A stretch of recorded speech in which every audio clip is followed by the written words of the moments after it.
2. Here we go. Hello. How you guys doing? Welcome to the Real Talk Real Estate with myself, Darrius Coleman, also D-Time Estate, and my guy. All right, this is Jahleel Bester with Summit Funding, your mortgage consultant. And yeah, so we just wanted to, jump on here because I have been getting a lot of requests or a lot of questions about interest rates that's been going on with the market, and basically how can you buy, how can you sell and make a profit. So we wanted to just break it down with you guys, easy, simple, give you guys the numbers, give you guys the real facts, and then kind of go from there. So if you guys have any questions, feel free to DM us or send us a message or email us, wherever way you want. Call us, give us a call, however you want to do it. But me and my guy Jahleel, me and him been working together for a while now, and we just want to kind of give this information to you. He's one of my lenders I use, preferred lenders I use. So here we go. All right. And I'm really excited about this. D-Time honestly started chopping up with me about this idea. And it's just something to be said about, well, one, like when you're working with somebody that wants to put out and produce content that's going to help the everyday consumer, there's something to be said about that. So like props to D-Time. And this is actually a lot of fun preparing because these are real scenarios, guys. Like when we say real talk, this is real talk. These are people that we're working with on a day in, day out basis. We're sharing with you. I mean, obviously not their personal information or anything like that. For disclosure purposes, Jahleel Bester, Summit Funding, NMLS number 1771444. So we said that, we're all good. But yeah, these are real people. We're just stripping names and we're replacing it with, our excited 2022 buyer. Okay. All right. So not disclosing any personal information. However, you get to have an inside scoop to what real estate looks like in real time. So this is June 23rd, 2022. As we know, the market is shifting. All right. It's not about to shift. It's not going to change. It's already changing. And by the way, real estate is always changing and you're always going to see crazy headlines. So like get used to it. However, statistically, within 2022, we have seen the greatest interest rate increase in the shortest amount of time in history. No one else can claim that they've lived through a market like this because this is literally the first time that this has happened in history. We can get into the weeds on why all that is, but essentially we had record lows in 2020, record lows in 2021, and near the end of 2021, early 2022, mostly February is when, the Federal Reserve they were the biggest buyer of mortgage-backed securities. They turned into the biggest seller of mortgage-backed securities, and boom, mortgage interest rates popped off, and we were talking 2s, we were talking 3s. And then all of a sudden the conversation almost overnight went from 5s, mid 5s to low 6s to mid 6s now. So, and again, this scenario that we're going to break down today, this is not your perfect buyer. All right. So a lot of times if you're looking on the internet for like, oh, what's the best interest rate, et cetera, they're going to show you like someone with the 800 credit score and no late payments, and they're making, $200K a year, and they're the perfect scenario buyer with the 50% down payment. All right, this isn't that. All right, this is like a real person going 5% down conventional. They want to buy their house for the first time. The house is listed for $500,000 and their credit is under 710. Okay, and this is a conventional loan. All right, so again, if that resonates with you, then pat yourself on the back. You're a normal human being. All right, good for you. All right, so D-Time wanted me to jump into this, and so here we go. The first thing we're going to look at is renting versus owning. Okay, so did some research, and if I look to the side over here, it's because I'm looking at my notes because I'm a human being and I need notes to stay on track. All right, so same here. All right, according to apartmentlist.com, average rent in Seattle. So right now we're kind of focusing on King County. If you want us to focus more on your market, let us know in the comments, hit us up in the DMs. And if we get enough requests, then we'll start doing more market specific stuff for you. Okay. Because we want this to resonate with you. So in Seattle, average rent, according to apartmentlist.com, for a 1-bedroom is $2,325 a month. and $3,437 for a 2-bedroom. Now, of course, that's going to vary depending on where you're at. When my wife and I were renting in Bothell last year, we're paying a little over $1,800 a month, and that's not including like utilities and all that stuff. So it's probably closer to $1,900 or so to live in Bothell for us for a small little. We literally had I think it was a 1-bedroom, one bath, legit. So legit. so I'm still renting, which I'm trying, guys. I'm trying. I am working my ass off, excuse my language, to get into a home. Even in this market, that is my goal. But I was actually living in Bellevue, 1-bedroom, 1-bath, very small. I think less than 900 square feet, and that was around $1,600 a month. And then that was last year, and they're raising it up to about 18. Now that and that is, King County as well. And then now I live in the Kent area, which is still King County, which we're talking about now.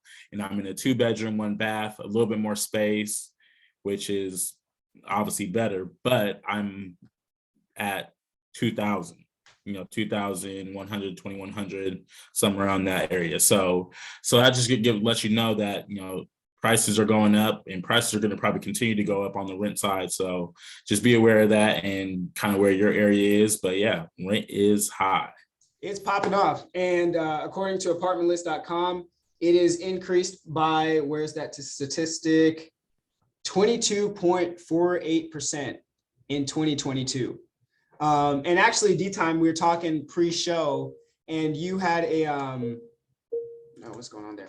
You had what did you say? You said something about the market. Okay, yeah.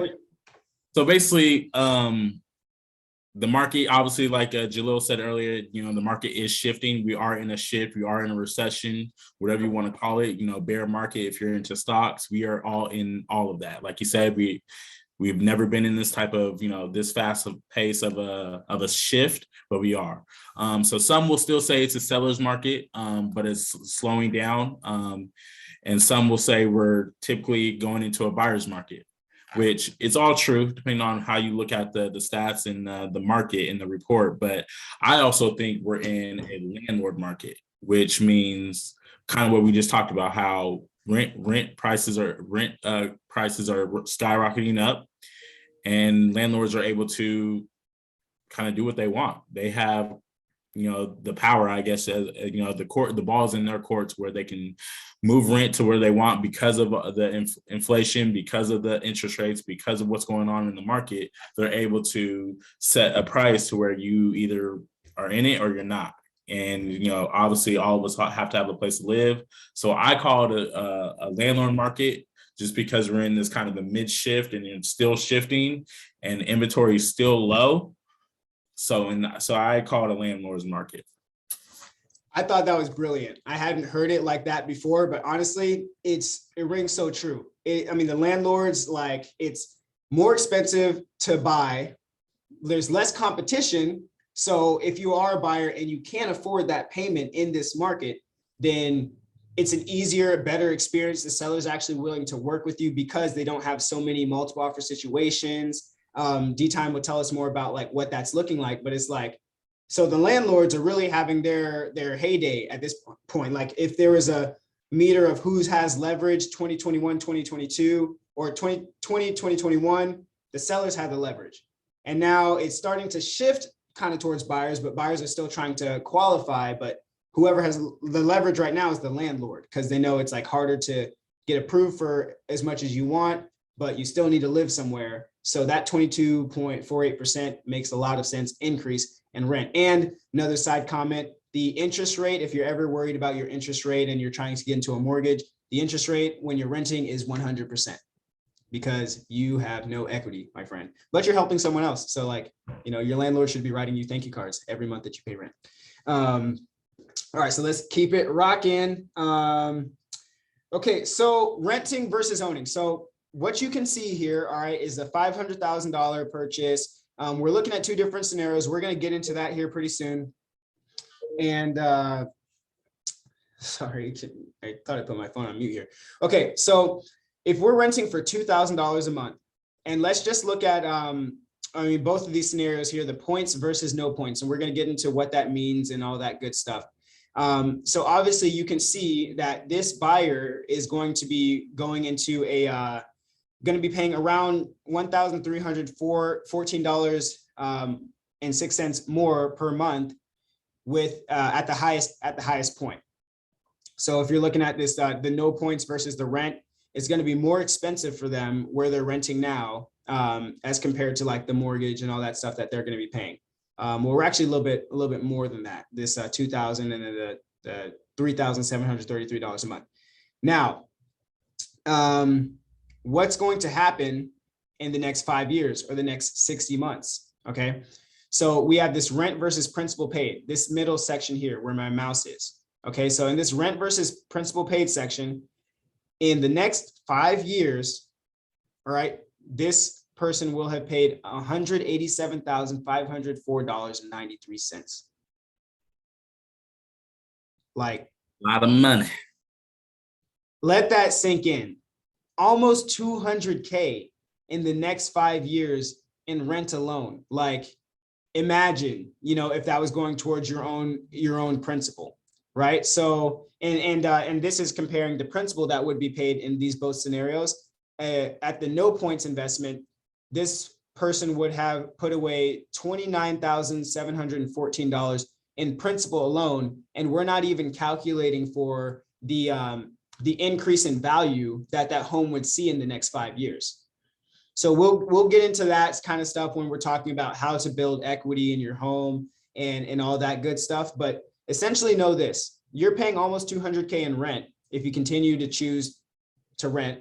And in 5 years, this person will build almost 30 grand in equity. They will build 30 grand in equity in the points investment scenario, but almost 30 grand in equity, around 30 grand in equity in 5 years by being an owner, simply by making it happen for themselves. All right.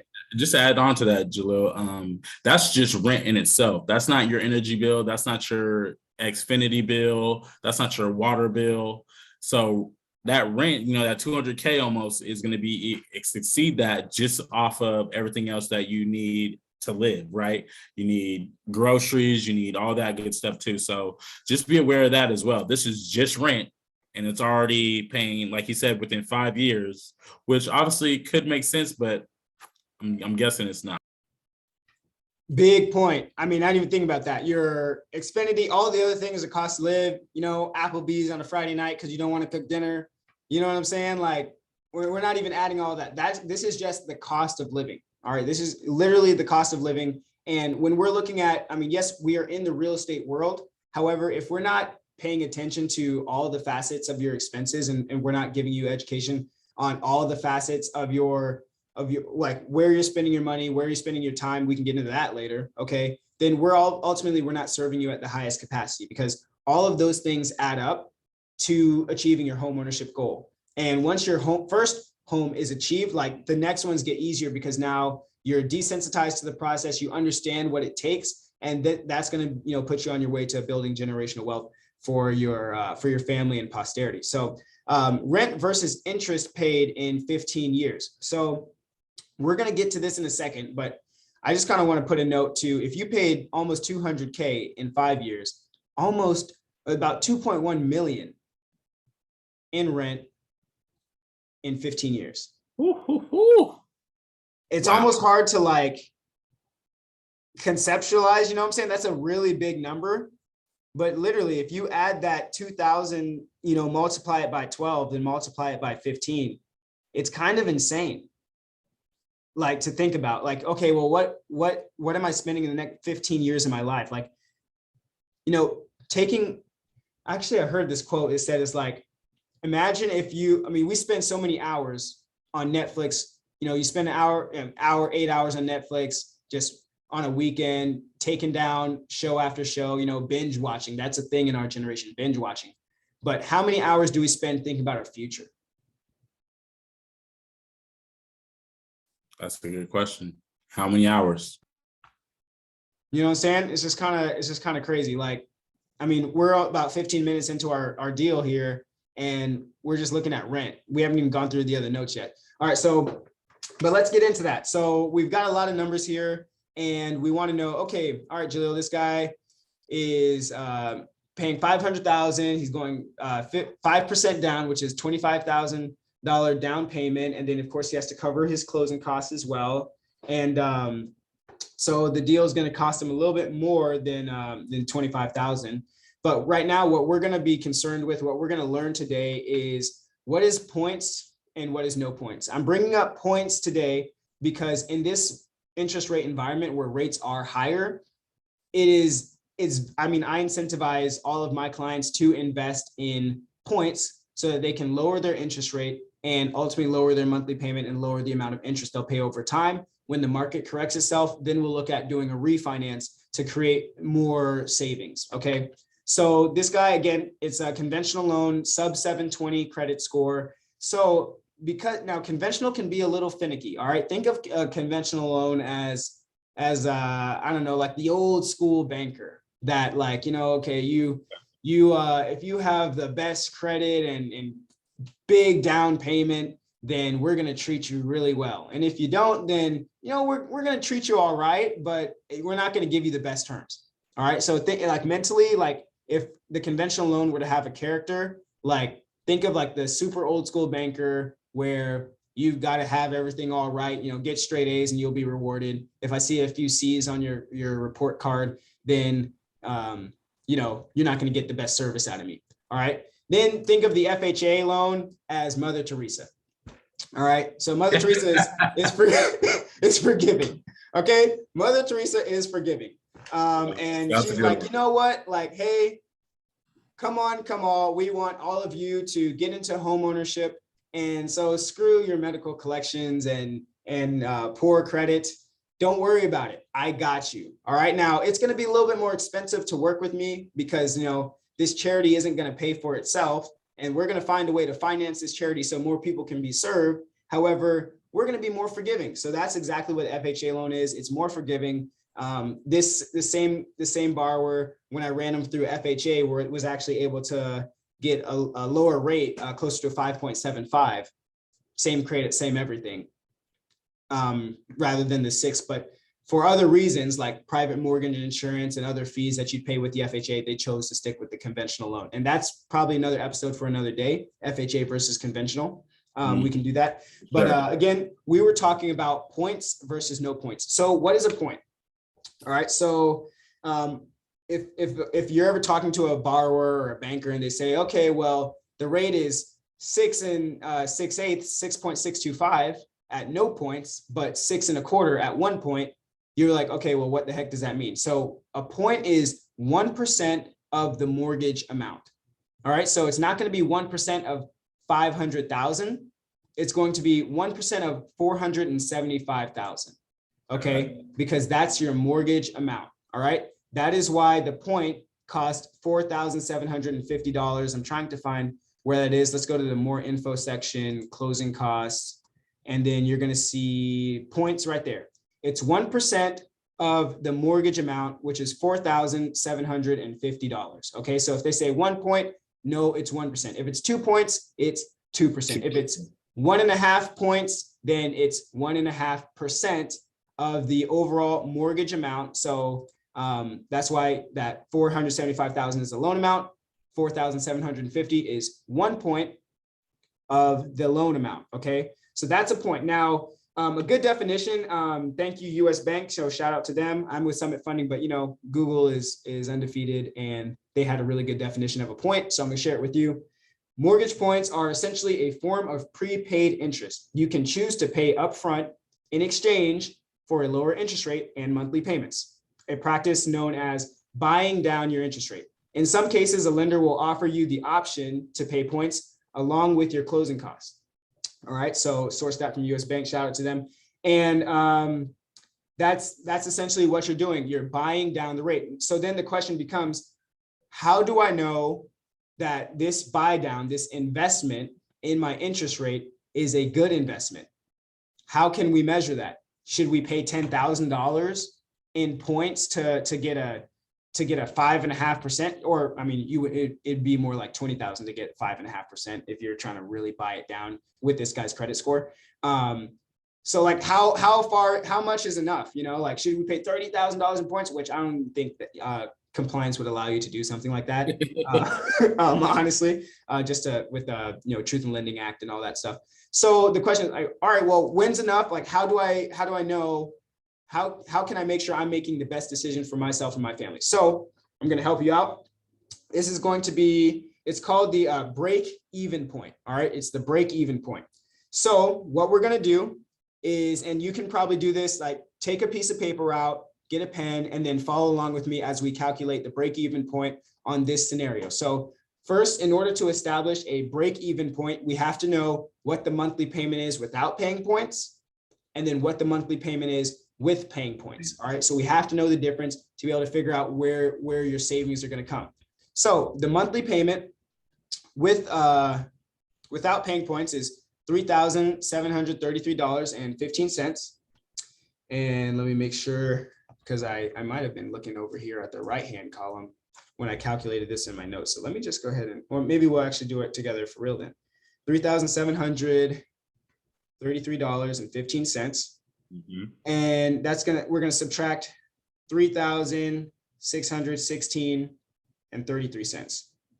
That's gonna be $116.82. Let me just make sure I'm doing that right again. 3,733.15 minus 3,616.33 is 116.82. So yep, my notes are wrong. So we're actually going to do this together legit. All right, so that's $116.82. Okay. Real quick, Jahleel. So what did you do first? So you took the monthly, the total payment for the no points, and you subtracted it to the monthly payments to the points. Absolutely. Okay, and then for this one, is this at a 1 point, or is it at a 2 point, or is it at 1.5 point? So this is at 1 point.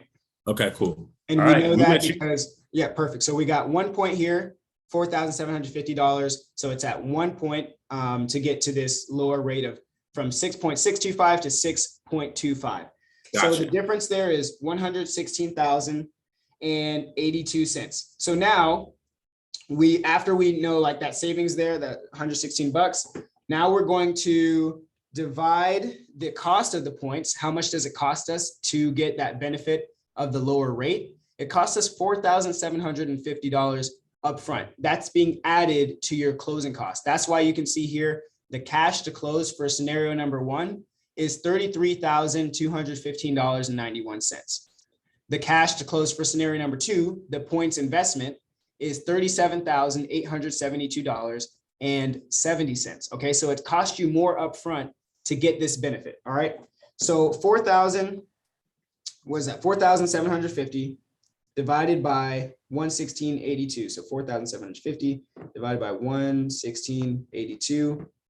That's going to be 40.66, and that's months. All right. So that is in months. So we divided the cost by the monthly savings of $116.82, and it gives us 40. So that means we're going to recoup this cost in 40.66 months. So let's divide that by years. So divide that number by 12. 40.66 divided by 12 is 3.38. 3.38. 3.38. That means in 3.38 years, I'm going to break even on my $4,750 investment. So if I'm going to keep this house for more than 3.38 years, then I will start to see savings after that 3 1/3 year. So probably just call it like, 3 years and almost a little over a quarter of a year. Just call it 3.5 or so. So now the average life of a loan is going to be 5 to 7 years, because typically families are upsizing, downsizing, or refinancing within that time frame. Mm-hmm. So if this is going to be an investment property where cash flow is important and you need to have the lowest monthly payment possible, and so you can create a margin between how much your renters are paying and how much you owe, that's your cash flow. So if you're going to rent this property, you probably want to invest in points. If you're going to keep this property forever, more than the 7 years, 10, 15 years, 20 years, and you want to create savings over time, it's probably worth it to invest in points. If you're going to flip this property and sell it within 3 to 5 to 7 years, we probably don't need to invest in points. For what? Exactly. You're Okay. not gonna recoup the cost. So take the higher rate as long as the monthly payment makes sense. Go forward, conquer, flip the property, live and flip it, work on it as you go along. And then if you're gonna sell it with Darrius in 3 years, then you're just gonna sell it. You don't need to increase your cost up front because you're not gonna keep it more than 3.38 years. So that's how the break-even point helps us. And so now we know that after 3.38 years, you're going to be saving $116.82 a month. So if we multiply that by 60, so in 5 years, you will have saved $7,000. In That's 10 years, that's 5 years after the 3.5 years. that's 5 years after the 3.38 years. Yep. Absolutely. So the longer you hold on to that property, the more the savings are going to accumulate. Now let's look at both these scenarios side by side, the points versus no points. And let's look at, let me see here, moving that thing over, the interest that you're paying in 15 years. All right. So if you want to compare the interest that you're paying, the 6.625 rate versus the 6.25 rate. So the interest that you're paying, so 400, you would have paid $447,570 for 4,7,570 minus 420,155. So you will have paid about $27,000 less in interest by taking a lower rate and essentially taking a profit by making an investment up front.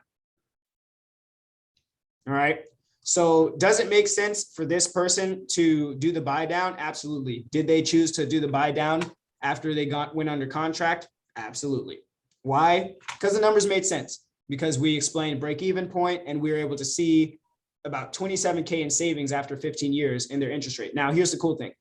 While this number is cool, I'm more focused on the break even point. Why is that? Well, the market ebbs and flows. We're going crazy about rates in the sixes. And I was literally having a conversation with an old head that had 9 properties, and his first purchase was at a 13%. Mm-hmm. He was excited when he refinanced. I was talking to old head too, and said his one of his purchases was at 11%. He said the same thing. He's like, oh, people, I mean, he's like, this is great. You know what I'm saying? Like, oh, we refinanced down from a 9 to a 7%. It was amazing. I'm like, so we're just spoiled. That's what happened. Like, 2 years of 2 point somethings and everyone's just bougie now. So, we just got to get with the program. I mean, ultimately, this market is helping us Americans to really think about our spending and our finances, and our debt to income ratios. You know what I'm saying? Maybe we're borrowing a little bit too much, got a little too much credit cards. Less consumer debt means the more housing debt that you can hold, So if anything, this is let's take the lessons learned, get better, create the game plan. But yeah, so that's essentially in a nutshell, points versus no points. We broke down this scenario, how to figure that out. What does it mean to buy down the rate? You're seeing the difference in monthly payment there. Now, if you were curious about like, hey, Jahleel, this $3,014 is obviously not $3,733. What do these numbers even mean? So what my system is doing automatically for you is it's calculating the principal that you pay as savings. All right. So you see the difference there between the monthly payment and then the numbers that's showing here when it's comparing against the 2,000 rent. It's showing you that you're actually saving $419 with this scenario and $450 a month with this scenario. And it's forced savings, meaning that you're building equity in the property, and over time you'll be able to access that equity for, a life emergency happens, you need to take a cash out refinance or home equity line of credit. And so that's essentially what it's doing. It's taking the mortgage payment minus the principal that you're earning that month. It's putting it up here and it's comparing it directly against what it's renting. So you can see that the cost to finance is that $3,000 or so, but the savings that you're making, you're forcing yourself, by being a homeowner, you're forcing yourself to save money every month, and that money is being accumulated in your house. Boom. So yeah, that's pretty much the numbers. Now I'm going to change this screen and let D-Time take over, tell us about the market and what it's actually like to be a buyer in this market, and what makes sense and what doesn't. So I'm going to change my little thing. So we're about to move to the King County. Obviously, we're talking King County here, King County market report. it's something I can definitely send to you. This is a kind of a monthly thing. It comes in for the last 30 days, and I think we generated this report yesterday. Mhm. So June 22nd, 2022.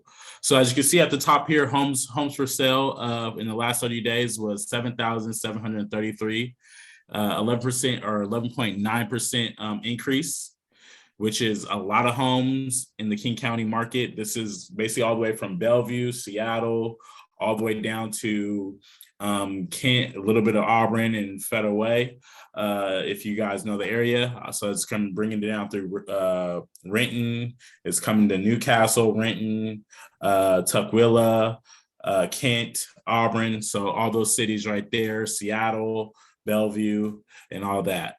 So as you can see, the new to market, we have 4,119 homes. That was a decrease. So again, even though we see a lot of homes for sale, it's still low inventory. So we're still in this low inventory state to where there's not enough homes for all the buyers that are out there. Off market, as you can see, it was a lot of off market homes, which is 40,000 plus homes. Days on market, which is decreasing, which means it's on the market a lot longer than it used to be, which is at 51 days. So obviously within the COVID era, we were darn near at 1 week, 7 days on the market. So as you can see, it's changing drastically. And we're gonna, so that kind of lets you know that the market is cooling down, right? Still strong, a strong seller's market, but it's cooling down for sure. And we're shifting into that buyer's market, which I call the landlord market. Moving down, average home price in the King County is $1,221,776, which is a little increase. Obviously, with our market here, we're real interesting, right? Because with the Seattle market, where the Washington market, King County, we are different than a lot of other states, just because of what we have and what we have to offer in our city, right? To where we have jobs, we have the tech world is here. I know they say, California and other places are becoming tech cities, but we were the originals, right? Amazon is born here, Microsoft is born here, Boeing and all that stuff. So we have a lot of jobs that are always coming here, right? So just know that's where this average price is coming into it. But the interesting thing that me and Jahleel were talking about was the price reduction. And that is 1,425 reductions, homes that were reduced in the last 30 days, which was a big increase, which was 45.9%, which is crazy. And I think we did the math last night, which if you take that 7,733 or really the 4,119 new homes against that number, it's almost a 3-to-1 ratio, right? So every 3 homes, 1 home is going to reduce its price on the market. That's crazy. It's crazy, right? So now that just shows you what's happening to the market and how it's cooling down and why we're going into a buyer's market, or we're shifting in market. I'll say shifting market because we're shifting in the market. But what's interesting in that is that even though these prices are going down, interest rates are going up, like Jahleel said, to where a lot of buyers are still not able to buy homes. So you got to find that break-even point that he was talking about. Do your numbers, put the formula together and find out exactly where your break-even point is, because this will let you know what homes you can attack and what homes you can put an offer in. And then moving down, we have, just to kind of give you guys a full report here, average sold price, again, right there this is King County, $1,031,567, which is a 1.8%, a 2% increase, which is, it's basically right there. And then we have sold this last 30 days was 3,136 homes, which was a decrease like we talked about. And then sold to listing ratio is a 70% decrease. So that's just the market for the King County right there. Just kind of a quick. If you have any questions, feel free to hit me up or hit Jahleel up. We'll definitely be able to help you. I'm about to just quickly look at my notes here just to make sure I didn't miss anything here.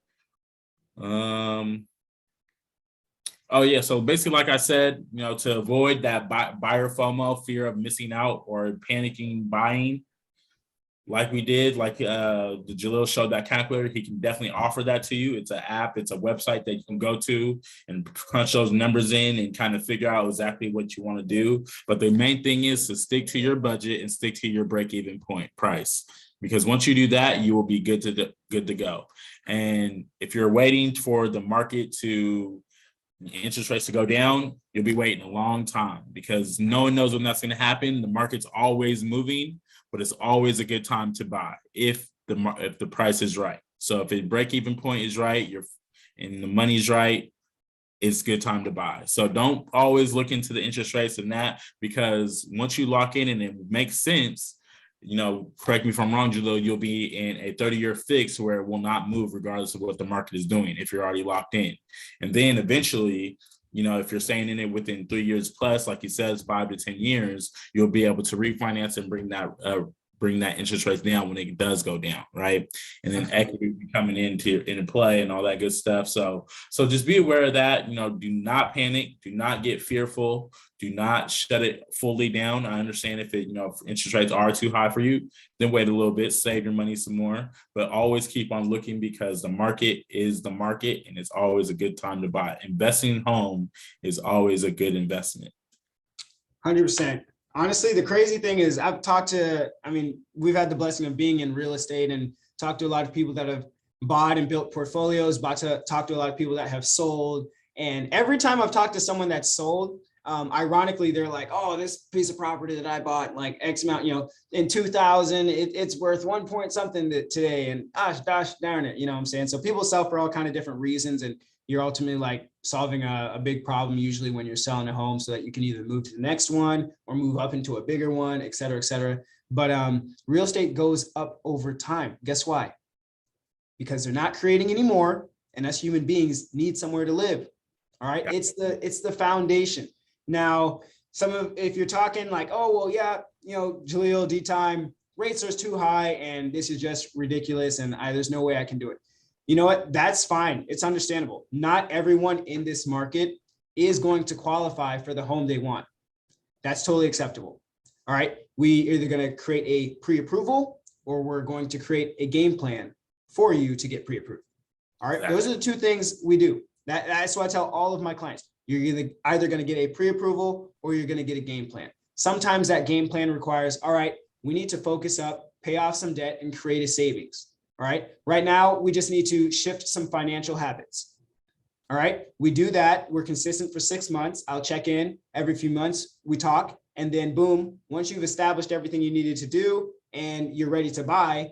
Those are some of my most loyal and honestly most fulfilling clients to work with because they stick to the game plan. They get the job done. They see a goal. They accomplish everything they need to accomplish to get to there. And then boom, they're in a house. And usually they're the first one to do it. And then by the time they do it, their kids and their kids are now have like someone to look up to, you know what I'm saying? So anyways, that's really me signing off. I hope you guys enjoyed this. If there's something that is, you want to talk about a different scenario. I know we mentioned that conventional versus FHA. Let us know if that's interesting to you. If that will be our next anything. That will be our next one until you guys hit us up and let us know what you guys want.